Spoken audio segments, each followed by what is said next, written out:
Once the area was sealed, officials said nothing unusual happened. But leaked data tells a different story. Satellite imagery from that night shows a massive anomaly directly above Hoer Verde. Not a storm, not aircraft, not fire. An energy distortion. Sensors spiked, then flatlined. Thermal scans detected something impossible. Right after 3:17 a.m., every heat signature in the village vanished at once.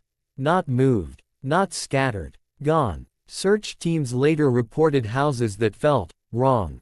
Doors were open, yet dust patterns suggested no one passed through. Journals recovered from a school described children drawing the same shape.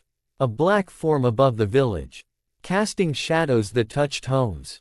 Teachers were told to confiscate the drawings. Why? Villagers had also mentioned a stranger months before the event.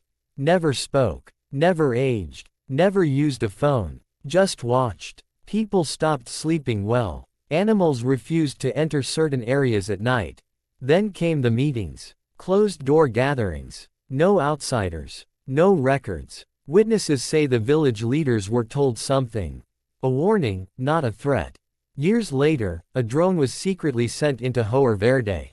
The footage begins calm. Empty streets. Clean rooms. Perfect silence. Then the signal glitches. For less than 1 second, text burns onto the screen.